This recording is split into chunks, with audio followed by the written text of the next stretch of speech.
Welcome to Ezra Wellness, where you learn proven ways to healthy living. This is your lady Psyllium Adomako. I'm a nurse by profession. If you want to learn proven ways to healthy living, please subscribe to this channel. And when you do, click on the notification bell so you don't miss out on any of my videos. Today, I want to talk about week 3 of the plant paradox diet and also show you a very simple recipe that I came up with called cabbage stir fry whilst on this diet. So let's get in. In week 3, it's called lifestyle or maintenance phase. I hope with all the benefit that you've reaped on this diet so far, you've decided to make this diet something that you're going to continue the rest of your life.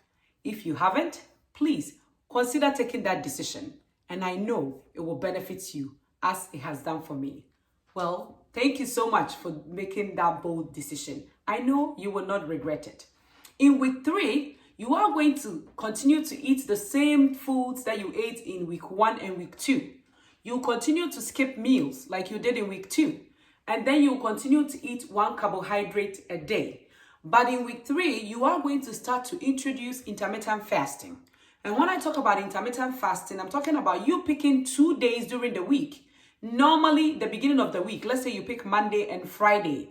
And on these 2 days, you are going to skip breakfast, lunch, and you only eat at dinner time. Because, during the weekend, we tend to eat a lot.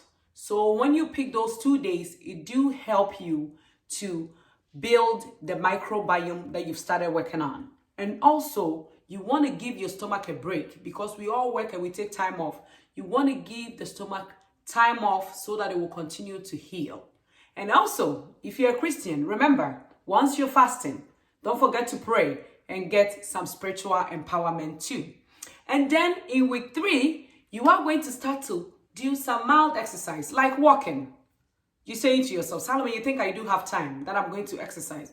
Yes, there is smart ways that you could go about it. If you cannot formally get up and go for a walk, you could, when you go to places that you have elevator and the stairs, please make that decision and take the stairs instead of taking the elevator. By that way, you're getting some more walking done. When you go to the grocery store, instead of parking too close to the store, park far away from the store. And as you walk down, you're getting some exercise done. And then also in week 3, you are going to start to introduce vitamin D3 with your doctor's advice. Vitamin D3 is shown to support immune health. And also, studies have shown people with certain cancers and autoimmune disorders normally have low vitamin D level. And I'm talking about vitamin D3. So, especially those of us who live in the cold climate areas, I'm talking about the United States, Canada, London, all those cold climate areas where we normally don't have access to sun. But those of you who are in Africa where there is a lot of sun, please get out there and get some vitamin D out there in the sun for free. And you could also talk to your doctor and he could do some lab work to see if you need to take vitamin D supplement because it's good for the body. And then in week 3, you also will start to introduce Psyllium husk powder. Psyllium husk is the main ingredient in the laxative minomuscle. So this is how it looks. We have the whole Psyllium husk. This is just one example of the brands. And then this is a Psyllium husk powder. The minomuscle have preservative and all the sugar and everything in it. But this one is just the powder. And that is what you need. The bacteria in your stomach love them. It helps to regulate bowel movement. And also it helps to fill you up. So let's say you started a diet and you eat and you're not getting satisfied. You could use the Psyllium husk powder up to 3 times a day. So after each meal, you could drink 1 teaspoon. I realize that when I take it on an empty stomach, it bothers me. So I normally would take it after I eat. And normally I take once a day, but you could take up to 3 times a day. Let's say you're having problem with hunger and you want to replace it with something, you don't want to eat too much food. And then also in week 3, if you went on this diet because you have a specific disease that you wanted to fix, please stay in week 2 for 4 more weeks. But let's say you join this diet because you want an overall health, then you could kindly start to introduce some of these lectin containing foods. I'm talking about tomato without the skin and without the seeds. You peel the skin off, you take the seeds out, then you could eat the tomato. Or you could pressure cook the tomato with the seeds and the skin in it. But if you don't have the pressure cooker, then you peel it and take the seeds. Then you could eat the peppers, the green pepper, the yellow pepper, the red pepper. You peel it and you take the seeds out. Then also cucumbers, zucchini, you could peel them, take the seeds out, and then you'll be able to eat that. Then you could pressure cook your beans, you could pressure cook lentils, and you could eat that. And then you could pressure cook basmati rice, and you could eat it. Please, not because I said you could eat rice, you just start eating. Go easy with it, because you know too much of it will contribute to the weight gain. So remember, you're eating all these foods, but you introduce one food a week because you want to see how your body will react to it. Let's say you go and eat tomato. You went on this diet because you have some arthritis and your pain has stopped. But immediately you start eating the tomato, the pain come back. That means your body is telling you, no, stay away from tomato, and you know to stop it. So this is how you will eat. Remember, carbohydrate is still once a day. Now that I'm done with what you eat in week 3, let's get into the kitchen. And then I will show you how to make the cabbage stir fry. See you in the kitchen. Very simple. You need basically 4 ingredients. So let me show you. This is my cabbage that is cut up. It's 4 cups of cabbage. And this is 3 cloves of garlic that is crushed up. 1 large onions that is sliced up. And this is my mushroom. That will be my protein part of this recipe. If you don't like mushroom, you could replace it with any of the approved proteins. And this is my seasoning. I have 1/4 teaspoon of rosemary and 1/4 teaspoon of sea salt. That is what is in here. So I'm going to start. I start with my olive oil. You need 5 tablespoons. I've been warming my pan for a while. So 1, 2, 3, 4, and then 5. You want your pan to be warm before you put in your olive oil, so you don't cook it for too long. So it's ready. So now I'll put in my cloves of garlic.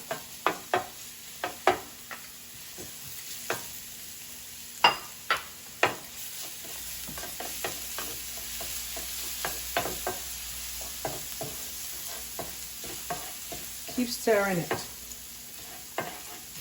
My stove is on medium.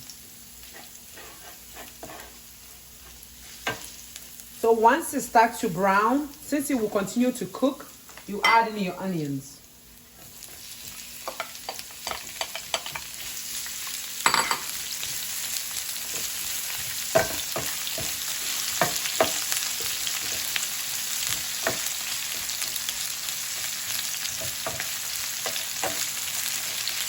Once the onion is just a little bit tender, you cook it for about a minute or 2.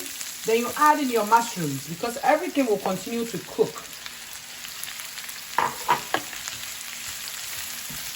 Then you let it get a little tender.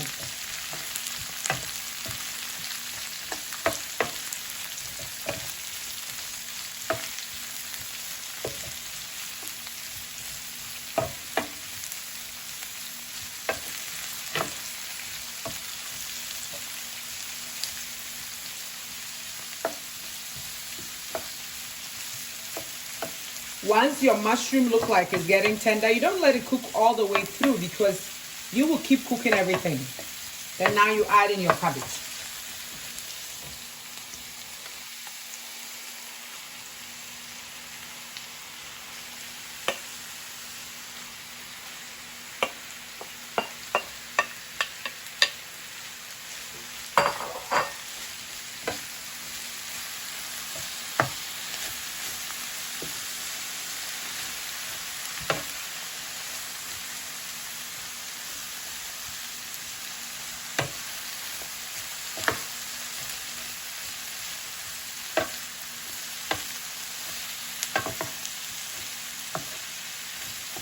Starting to smell really good.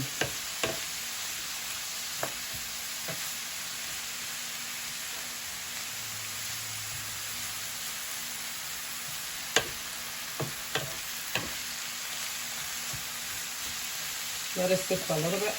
Then you stir it again.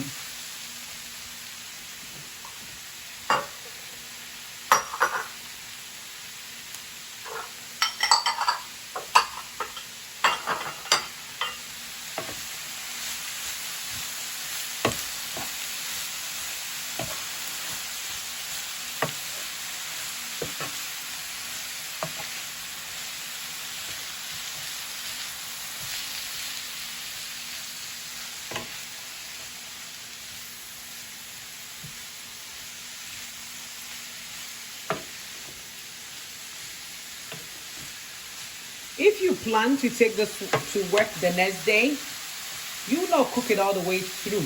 Like the way it's almost like now, you will stop it. But because we're going to eat it like now, I'll continue to cook it for about a minute or two. Let it get a little bit more tender.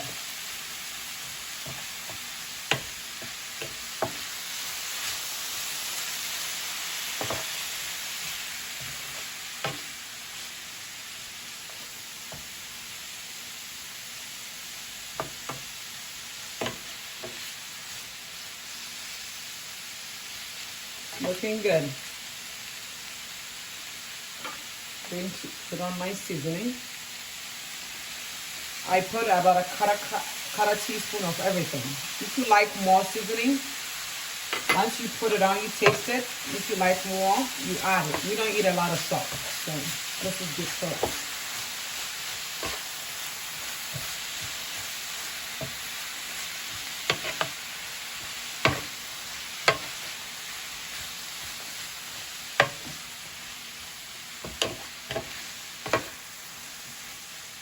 Almost ready. We love spice because that's how we're brought up. So I have my paprika here. I'm going to sprinkle a little bit on it. It's optional. You don't have to use it if you don't like spice like I do. You don't have to, but we do love spice, so we will sprinkle some generous amount on there to make it a little bit spicy. But that is optional.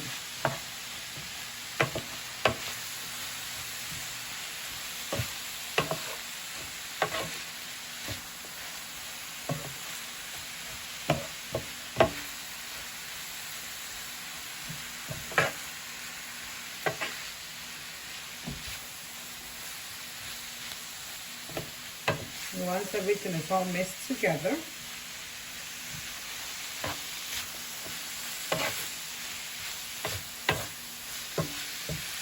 that's it. My cabbage stir fry is ready. I'll dish it out.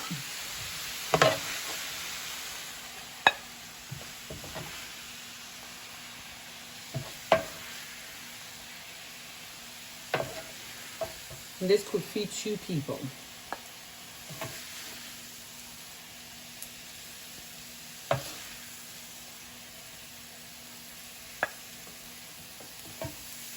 I'll turn off my stove.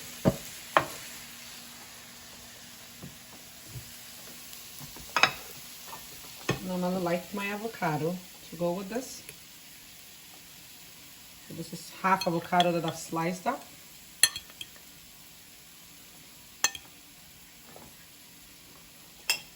There you go. Your cabbage stir fry is all ready. Look how it looks. It looks good. You could eat this by itself, or you could eat it with your carbohydrate for the day. Just give it a try, only 4 ingredients, and let me know how it goes. Thank you so much for watching. Remember, this is Ezra Wellness, where you learn proven ways to healthy living. Thank you.